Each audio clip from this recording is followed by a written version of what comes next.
Good afternoon, everyone, and welcome to the News Behind the News with Ralph Kintav on Mix 94.7 FM. I hope that all is well, and thank you guys for tuning in to today's program. This afternoon, I have here with me the president and the treasurer of the NAPB, which is the union that represents the officers, some immigration workers as well, and that is Mr. Rafael Mauricia and Miss Janice Phillips. Good afternoon to you guys, and thank you for being on the program. Good afternoon. Good afternoon, Mr. Ralph. Okay, great. So could you, before we get into the many affairs of what our conversation will be, like, can you introduce yourselves and tell the public a little bit about yourself as well? Okay, I will give the word first, lady first, so she can introduce herself. Good afternoon, radio listeners. My name is Miss Janice Phillips, treasurer of the police union in NAPB. I have been part of the union for over 12 years. You can say 6 times around. And it's very interesting to me. And I always believe in working hard and fighting hard for the workers. What is, it's partly due for them. And also for when you look at the police force, it not only consists of police officers. We have administrative officers too, administrative workers. We are the support staff, the backbone of the police force as well. Okay, and yourself, Mr. Okay, Mauricia? thank you. My name is Rafael Mauricia. I am the president of the NAPB St. Martin. I have been in unionism for almost 18 years. Before that, I was a Congress member for back then NAPB Netherlands Antilles. So with that, conclude my term as Congress here in St. Martin, also as president. Now I can have, 18 years and counting in the union. I have 31 years in service. Wow. Which by 27 of them I have here in St. Martin. So I do have more service here than actually where I born self in Curaçao.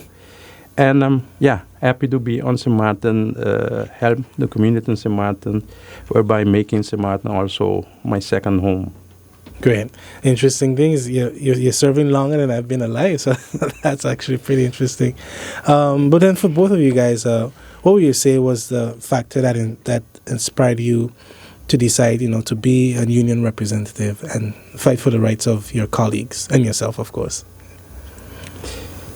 Okay.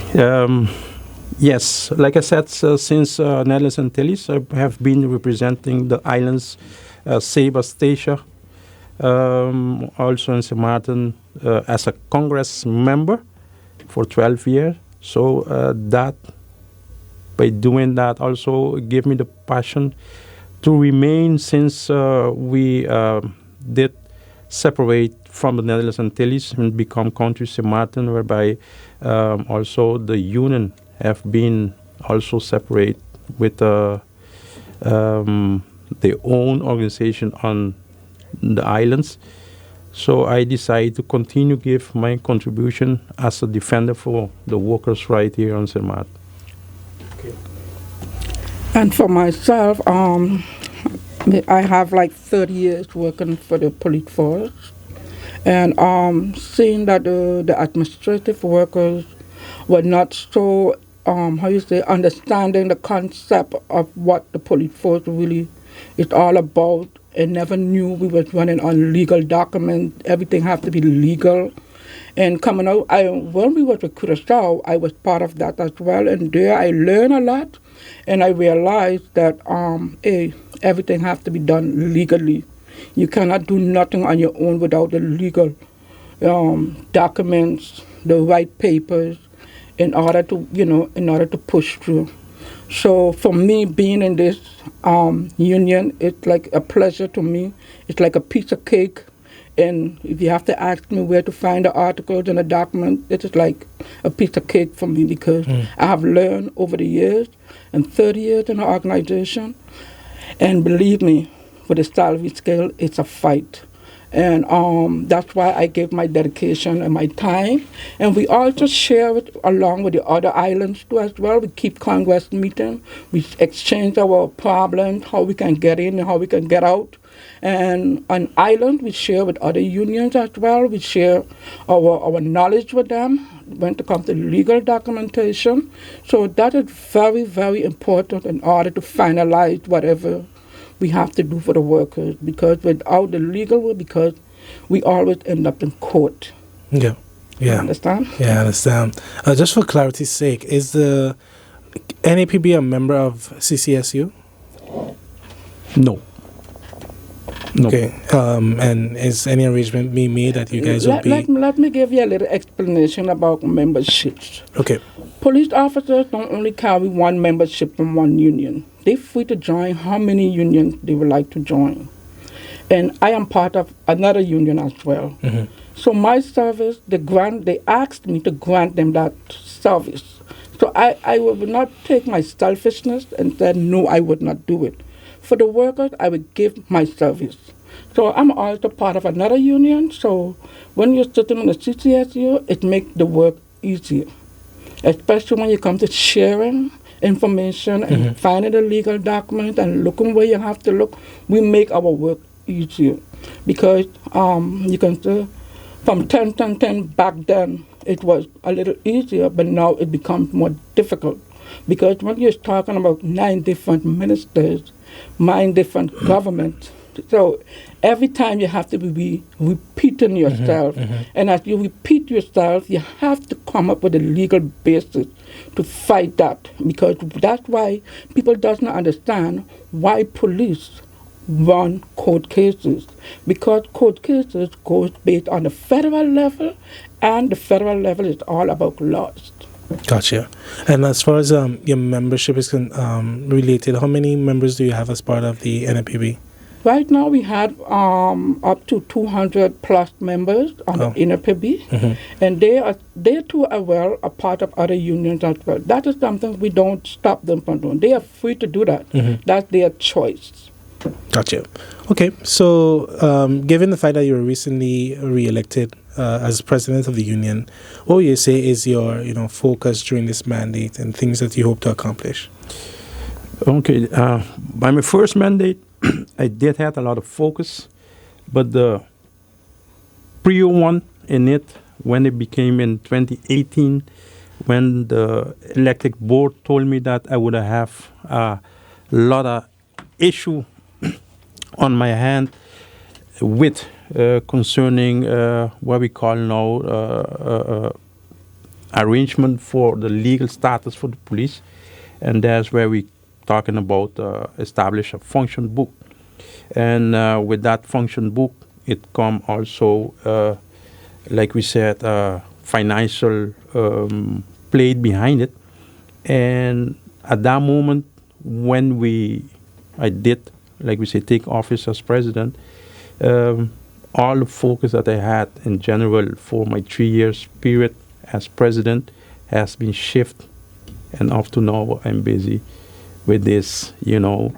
establishing the legal basis for the police and immigration officers, members of the NAPB. It's a long fight.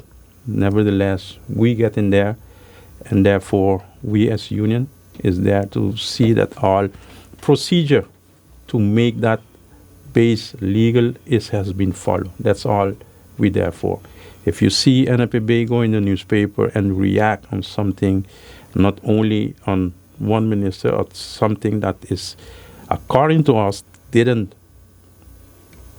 was follow the procedure, you can bet assure that we will go on the newspaper and will react and question the way it was done.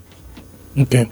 So with that, would you say that you're satisfied now that, not once you're just satisfied, and like make it seem like like rule out the gravity of the situation, but meaning to say that you're on good terms as far as it relates to the function book now being rectified or finalized at this point?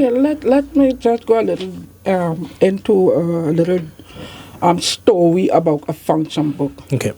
A function book is just a name, but the function book becomes with a package.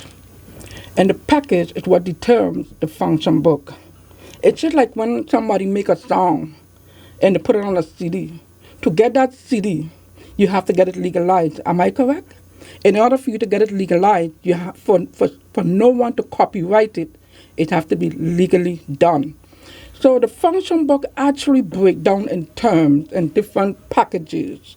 And when I said in packages, it comes with underlying documents. A function book is just the name of something what has to happen. You have a book, you have underlying documents. So the book is telling you when you hire somebody, you will find their job and the job description and the salary scale in that book. But to define that function book, there are underlying documents to define that function book. And to define that function book, it has a body called the KWA. The KWA is their way to make the consensus of everything because they are the government workers. You have to make sure everything is done legally. And when it's done, it has a law in order for the way the KOR has to run as well, which is called the CCSU. So the function book is a book.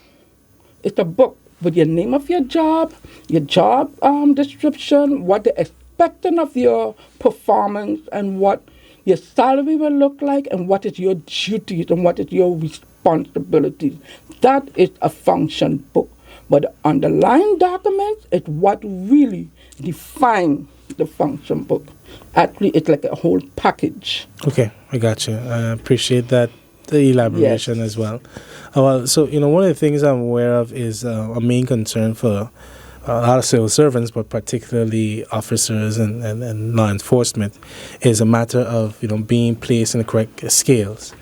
How soon do you see this being something that that would be established? Because I think clearly we've seen that there's constantly been a back and forth where this is concerned, to the point of multiple court cases. So as far as negotiations where that is concerned, is that something you deal with the the management of the police station, or strictly with the Minister of Justice? You see, when you're work? hiring a person, you just don't hire them by mouth or just put a signature on a paper. If you're hiring me, everything's supposed to be legally on hiring. Like I said before, you have to give me a document called my Landbesluit. That is my rights. They call it my rechten and my plichten, my rights, and not how I get hired, how I get fired, how many hours, and whatever. That document determines how I work into our organization. So when you was leaving the Netherlands and Toulouse, they couldn't fulfill to finish the police organization. Actually, the police was brought over through the kingdom. And in that document from the kingdom determines how you're supposed to continue to finalize the police station, the organization. So it's a lot of paperwork, it's a lot of reading, and you have to make sure you know what you were doing and what you're putting on the paper, because if you're going to place somebody, it has to be placed based legally too. Because if it does not accept how you put them, they take you to court as well. So we have to be very careful on what we're doing and how we're doing it. That's why you see the unions are always have to be involved to secure the workers. Gotcha. Now, anything you want to add? Well, yeah, to actually give a kind of more answer to the question. Happy we still not are, but I can tell you that we right now we are pleased that we can see still movement by the Minister of Justice in order to bring this chapter that, according to all, is going for 12 years, has been the, let me say, the root of all evil within the police force. It has been a demotivation factor by the members, because they want the future to be secure. And by saying their future to be secure is that they would want to know when the placement will happen, when they will get to the right scale, because if you see now we have a police force that not everybody is on the rightful scale. They're not in the rightful function, but nevertheless it don't show outside to the public. We do our job to the best of our ability, and that is something that I have to admire my members and from the police force and others who continue, keeping their demotivation still to a minimum in order to serve the community. But that doesn't mean that they have to be the victim for always. Understood. And to tell you, to add to it too, we have the pensioners to are waiting, because they're left without the rightful salary. Yes. So the pensioner too are feeling the pinch of it too, because they dedicate the years of service over 40, 45, 35 years. I feel they are entitled to get what is due to them. Yeah, because they can be that contribution. Yes, because it really touch your pension as well. Yes. You understand? Yeah, because while you can't necessarily measure the contribution, Right. Correct. At least what they're owed, should be addressed. Correct. So what I'm curious about then is, we have young officers now entering the police force, and St. Martin as a whole is trying to even get more to make up the rightful quota. And so, as a union, how are you guys approaching and giving guidance to these young officers and other support that they could use and need as they build their career in the force? Give me a chance to answer that. To that, I will be very honest to tell you that it has not been done the way we supposed to do it. It's not been done the way we're supposed to do it because number one, we lacking what I was trying to get when I became president. We lacking the communication. I mean, in two things that I for sure when I became president was aiming at is the unionism and communication. I tell you, I can be pleased with the unionism, how it go so far, but still I have been having problem when it comes to communicate. Let me explain why I'm saying I having problem. Because not only this administration, but administration before, since I became president, we had failure in communication in order for me to get information to bring to the members them. And always when they do have information, it becomes some half information that I still need to share, because what you have, you still need to share it, because if you don't share nothing at all, it becomes the members them against the board, and that for sure is not something that I want. Yeah. Correct. Yeah. And when they do get information, it also be the contradict what I already get from the half. And through the years, I have been noticed that this tactic is like a union busting tactic, using by administration to administration in order to, divide and conquer. But nevertheless, I want to make an appeal to the members and NAPB that the board is sharp. We will monitor anything or everything that is being done on to their like we say, their rights. And once we notice something that is not right to their right, we will be out there and let the public know. Okay. So with that, we're going to take a quick break and we'll be right back. Welcome back, everyone. This is the News Behind the News with Ralph Quintava on Mix 94.7 FM. And this afternoon, I'm joined with the treasurer and the president of the NAPB union. And so we left off on you speaking about communication and ways in which that can be enhanced, with the union and its members. And Ms. Phillips, you wanted to chime in there? Talking about the young generation. The young generation is not like the generation 10 years ago. True. Because you can't promise them a streetie and don't go by the duty. Young generation believe in you give them what is rightful and you come with the proof. That's the way to deal with their communication. They want they want the truth, and the truth is the action, and the action is proven. If you give me my paper, that's my proof of an action, what I'm really looking for a long time. That's why you see the communication will keep breaking away and crumbling, because they mean to say years after years, it's the same story, but the action and putting everything in place is not happening. So that's why you will get the young generation. They are very rebellious. I would say they're rebellious, but they will go straight to the point and tell you as how it is. They're not going to hold back and wait on us. They go in court. We can't tell them no, that they're right. You understand? So the young generation now, they want to work, but you have to be creative with it. You have to be motivated with it. You have to mold them into it because they are young. When I started the organization, I was like, whoa, these big people, what's going on here? I was like trembling, discipline. That's what is lacking, because if the older head is demotivated, you wouldn't get the expectation to discipline the young ones and expect them to follow them, because it all starts from the top to the bottom. Mm-hmm. If that is smooth off, everybody can work happily and communicate more easier and make the workflow more flexible. Gotcha. Yeah, I see what you're saying. Really a bottom line of leadership as well. Yeah. Yep. Yeah.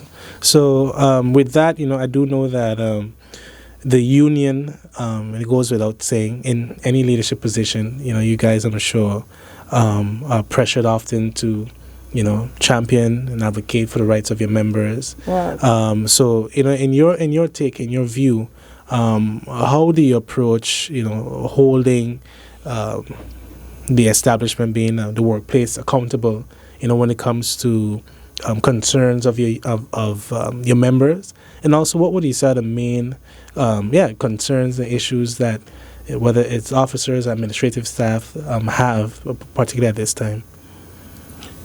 Yeah, it comes back to what I just mentioned earlier. It's about they have some members that complain, yes, let me use that word, about a function that they believe they should have, and they see other person is at that moment executing that function. And those type of issue, we call them internal issue, and those issues, be aware that we thus have a meeting with our MT from the police force management team, whereby the chief of police will be sitting, and we just bring those internals concern to him. And then again, there are issues that you still end up waiting on this so-called function book in order to everybody to go in place. So those type of small issues does be communicate with the chief of police, which I believe has to remain internal, solve internal, in order to move on. And so far going good. Would you say that there are any significant safety issues as well? Based on, I don't know, so I'm just, asking if... Safety in which sense? So, just in terms of, your job definitely demands you to put yourself at risk. Mm-hmm. And do you feel like that is something that's being covered adequately, in terms of whatever resources or help about resources, station is supposed to provide? Resources about safety that also was also touched with the chief of police. And I'm talking about here things that you need to go on the road to protect the community, which is, your bulletproof vest. That's number one. And indeed, the force is being worked on. That issue is being worked on. And I believe shortly the officer of the police force will be having their new, bulletproof vest in order to go on the road. That's one of them issues. Just add to what my president said. We don't just sit at the union. the chief that come to us, we do have our meetings, and if he reaches something that's not going right in the organization and the police force, when it comes to safety, health, everything around us, we discuss it as union. We help shape that up so we can look at a professional organization. The union themselves too, we put into, we work along with the members, we talk to them, we motivate them, we do what we have to do on our side as union. But union are not a babysitter. Yeah, we are there to do what we have to do when it comes to legality of the workers. But we doesn't mind chipping in and helping out, sitting down with the chiefs, how to straighten it up. And we have a very good support staff, which is the administrative workers. We are part of them. We are legally part of the organization as well. So we do our part too. So we have some older ones still holding on to the force, that keeping the force, going, which Mr. Mauricio, he's one of them. We speak every day. Even though they are demotivated and with the safety around us, now with the COVID, we look out for each other. When someone is sick, we make sure everything is in place. We make sure that, the organization is running. Gotcha. Now, both of you shared something that I take note of as it relates particularly to, law enforcement being demotivated, because there are several careers where, those persons or that group, you want to do your best to ensure that they are motivated. For example, in terms of another union, we saw the situation which is still unfolding with the air traffic controllers and so forth, and the role they play in our society and so forth, including the law enforcement. So, what can you say on factors that, we know the factors that contribute to officers being demotivated, but then what can be done to kind of reverse that, to ensure that, we have, because, with officers not being motivated and so forth to do their jobs, that can obviously impact their work, but also may lead to discrepancies and and them being able to fulfill their job because of personal needs and stuff. Okay. Let me answer that, based that I also just be on the road with my officers sometimes, and I just make sure. Together with other, like we call each other in the organization, manager from each department, we do our best in order to keep talking, motivate the ones that work with you, under you, and let them know that we took a real oath. And the real oath, you cannot make no mistake with that real oath. Besides being demotivated because for whatever reason that, so far your future is not secure, doesn't take away from you your duty for being a police officer. And most of the time, our representatives does take those things for granted. Don't forget, and I hereby also can tell you, I can feel and understand the perception and the feeling from those people from the ATC also. So I wish them luck with the fight. They are human beings. You understand? And when they tell you that they're tired, they have been hanging so long, believe me, they are tired. And instead for you to assist, to help them, you go in another road in order to make them more frustrated, which can be very devastated. Talking about here the RTC members for the island, and also as police officer, it's playing with your defense line. You understand? If your defense line is broken, you can jump high, you can jump low. Mm-hmm. It's very, difficult to bring it back. And that's the truth what my president was saying, because when you're demotivated, you go into depression. And everybody look at this, they are supposed to be superheroes. They are human beings too. Yeah. They have bills to pay. The cost of living is getting high. They're trying to make it meet with their family, they have to make a family too. Not only one set of a group of people make families. And when you look at their face, I'm telling you that I have 30 years working there, and when I see these young officers' face, it's like water just roll out of my eyes, because I could imagine with 2,000 or 3,000 dollars, you pay house rent, you pay for your light and water. How am I gonna get to work? I have to get a vehicle to get to work. How am I going to get my kids to school? So it's a lot. That's why we do, as union, we do put pressure on government. They are responsible for that.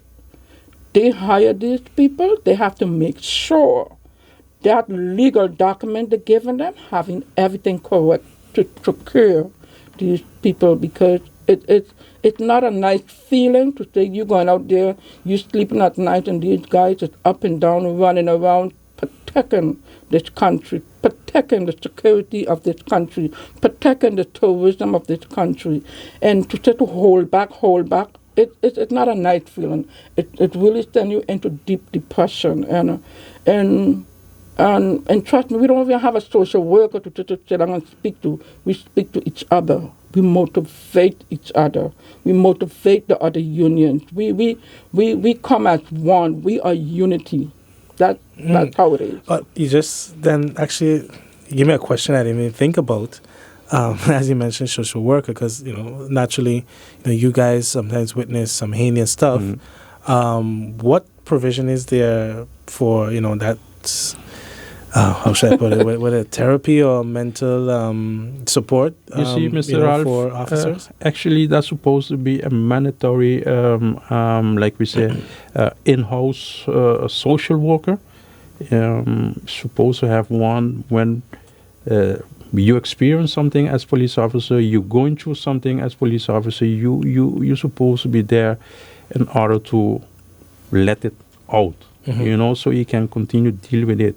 We do have colleagues that were sent away in order to go to a course whereby you can, deal with colleagues that experience bad things. But that is not enough. You need an actual correct. Who, they just use those somebody who skills. put in the work to actually correct certified degree. We just have at this moment colleagues that hardly can pay the house rent.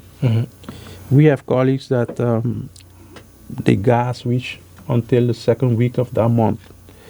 We have colleagues that need some water to put home. These type of things, I see it now because I'm aware of it. I was looking solution for the ones that I know and get some solution, but that is not the way it's supposed to be. What you're creating is right what actually Holland don't want, that the police force members become corrupted. Correct. You understand? So it make room, if you're not strong, to compromise. Yes, and to give your force a bad name. Yeah. I'm not going to sit here and have my emotional feeling at all, because government, like I said again, they are responsible for that. They are responsible for every worker that put in their lines and duty out there. They're even responsible for me because I'm part of that organization. So I'm not going to sit here and play emotional. If we have to come rolling, we got to come rolling. If we have to bark, we got to bark. And one thing I would like government to understand, the union is freedom of speech. We can say, we can do whatever we want and say whatever we want, because we have our statute, our legal rights papers to conduct that. Because every time it's like when a union says something, especially in NAPB, we get lashed. We shouldn't get lashed for talking the truth. We're going to talk the truth when it's the truth, because we have our documentation where it's proven that my president can say whatever he wants and he's going to say the right thing. We took the oath for that.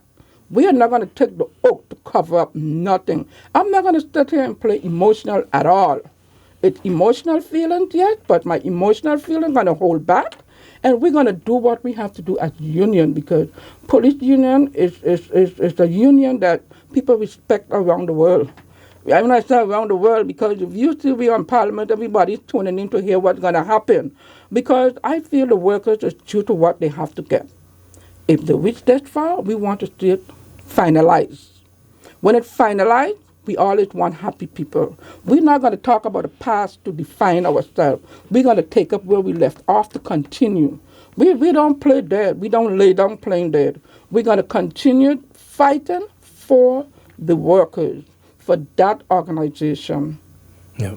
One of the things that come to mind in addition to that is, one factor related to the working relation of officers is usually overtime. That is in some instances a norm. But at the same time, that can drain an individual.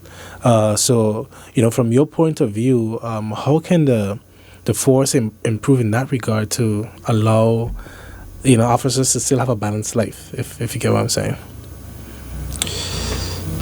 Yeah, this moment I believe, again, I mean, every question might end up with this famous two-letter word function book. Right now, we have to be chipped in. Let me explain you a little bit how that goes. Okay. When we came over from the Netherlands until it become over as it is, according to the Socialist Statute, we come over as it is. So what all was going on in Curacao, we come over, adopt with all those things. Mm-hmm. So all those things maintained up to 2 years, it becomes a problem. Because you have to be digging up, looking for documentation, where's this and where's that and where's that. If I come over with this coat, I'm going to continue wearing this coat until it fall off. But if you want to make this coat official, you have to finish the legal document because there was a problem with the focal list and the 40 cents. So all those things have to be fixed. And you're going to change it from something what we come over as it is based on the Socialist Statute. You have to do what you have to do. Looking back at the past cannot define what we in now. To define what we in now, we have to fix it. Because the officers is getting squeezed. They're leaving their families behind to give that extra hours. It's not about giving the money for the extra hours. It's about keeping the island safe for extra hours. So that disruption there came about because we come over from the Netherlands until it, and everybody's scrambling, everybody's changing, 9 different ministers, and only now in the last 2, we having this erupt. So we as unions, we monitoring the situation, and to me, the officers have to get what is due to them. All right. So we're going to take our final break and we'll be right back. Good afternoon, everyone, and welcome back to the news behind the news. As we're here speaking with NAPB, one of the questions that definitely wanted to touch base with you guys on is on the conditions of the police stations, post COVID, and even now during Irma. And how is that like as far as the condition of the police force is up to par. We have our cleaners, then we have our 24-hour cleaners. We maintain to keep the organization clean. We have our sanitizer, we social distance. We make sure that it's a must. We keep the cars sanitized. We make sure we have everything there for the guys then, because remember these guys is going out in a community where it's COVID, and you don't want to hear every minute, oh God, a pluke went down with 3 man, 4 man. So we're trying our best, and COVID is something you can't see. So we are trying our best when it comes to safety with the COVID. And where the administrator, the supportive staff is making sure that everything is in place for these, for these workers, because they are in and out and we are in office, so we are making sure that everything is up to par. We keep the place clean. The police force, when you come to the building itself, it has come a long way. The maintenance of the building, we need a light brushing up here and there, but we have come a long way in securing the building, because the building is very old. Mm-hmm. So we maintain to keep it up to date. And with COVID, we are doing our best and our part, what we have to do when it comes to the COVID. Gotcha. Okay, I want to touch base also about the COVID situation. I'm very proud to say that my management team, and I did tell the chief of police this during a meeting, that I believe that the KPSM, which is the police force, have one of those best policy when it comes to COVID. Not taking nothing away in consideration also with the policy from CPS. But I have to commend the management team from the police force for this, for sure, the policy of COVID, whereby they are protecting and secure the members and not to, get sick and, bring it over to other colleagues and also their family and loved ones. Gotcha. And so with you, Mr. Mauricio, I was wondering if you could, this was more geared towards you. And my question is, if you can provide your perspective on crime, and what do we need to consider regarding preventative measures? Because at least it seems like, I have no hard data to prove that crime has increased. What is your take on that?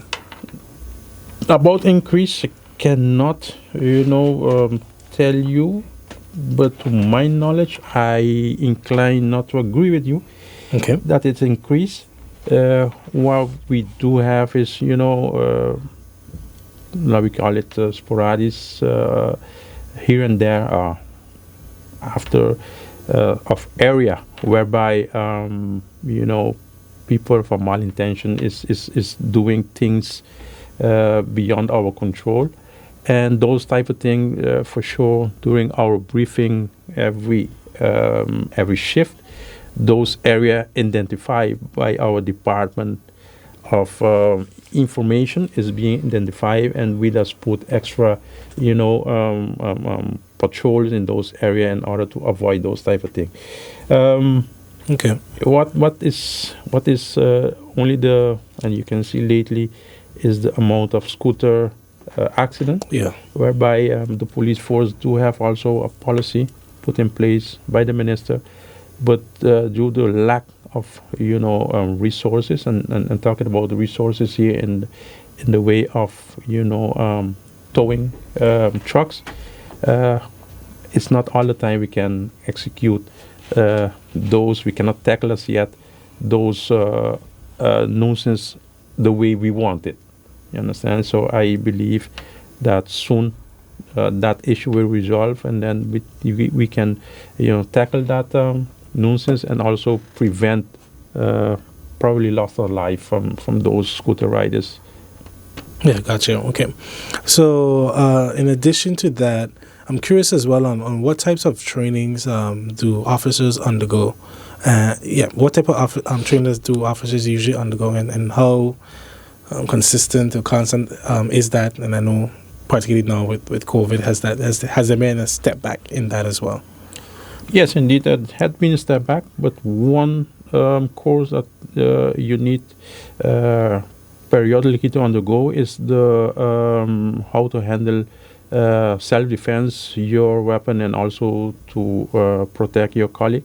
We call it EBT. But again, COVID have prevent those type of things. And other courses is depend the need from the department. The management team that seek courses either on the island or outside in the region in order to send officer colleagues in order to continue those type of courses in order to come back and provide what they learned to our benefit. Gotcha. Okay. So with that, is there any final words you guys would like to share? You want to first show your final word? Excuse me? You want your final thoughts, your final word? My final word coming down to your program, yesterday we was in a little short meeting and we understood the minister was in parliament, but we didn't get to hear much of the talk stuff in the parliament. But I'm happy to hear into that the department FBB have to do the final overall calculation. So looking at 2020, what we get half there, that was a drop in the bucket. But nevertheless, our overall calculation have to be done to get the actual budget in order to get all the books and the underlying document finalized, in order to get the officers, out of demotivation. And step by step, we get them, but we are keeping a close eye, ears, and everything open because that part in the finance is not our part. Police don't do the calculation. We monitored. We monitored what's going on. We make sure that everybody gets what they have to get and due to them. Mm-hmm. So I'm happy to hear that in Parliament it was passed something in the Parliament about the budget about 2.2 million. But that's not the union thing. But we monitor the situation. But that I'm happy to know that they have to go back retroactive from 10/10 up to now. So we are waiting to hear what is the outcome of the overall budget and what not have you. We are keeping a close eye on that. Okay. Actually, even as you said that, finally, then I would add, how is it like? I could imagine over the years in terms of, yes, you're advocating for your members, but also, having to deal with lawyers constantly because, it's a back and forth. And yes. So how is that like, in terms of you as a union, working with lawyers and trying to get things rectified? Yes. That NAPB could have so much lawyers, but there are lawyers when we present them with our problem back then in 2019. That within a week they gave us back all the documents we gave them because they told us this is a mess and they don't want to touch it. But shortly when you realize is most of those lawyers also is being paid by government when they're doing their job and they didn't want to go in like we said, let me put it this way, conflict of interest, gotcha. with the government. So it took us a while in order to find a lawyer that can assist us. Not assist, understand the procedures. Yeah, understand and assist us in that. Understanding the procedures is something else. Mm-hmm.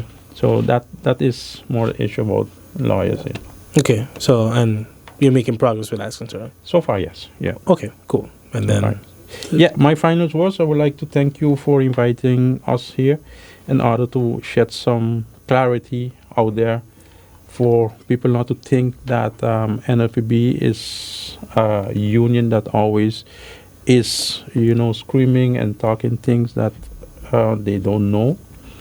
When we go, like I said before, my penny minister also said, when we go in the newspaper is to bring clarity what already put there, and this clarity for the public and also to our members, because every time when something pop out, either on social media or in the daily papers, it bring a heavy burden on the board that, asking ourselves why this all come from all of a sudden. So therefore, when you do see reaction from NAPB is because something didn't went well. Some procedure wasn't followed. Gotcha. All right. Just to add to it, I'd like to thank you for having me on this program No problem. to give you some clarity exactly how it goes inside our union called NAPB. And I'd like to wish Mr. Martin a happy new year and a safe 2022. And we have more to do and offer as we go along with our work. Thanks for having us. No problem, definitely. And to our listeners and viewers, thank you as well for tuning in to today's program. And do take care and enjoy the rest of your day.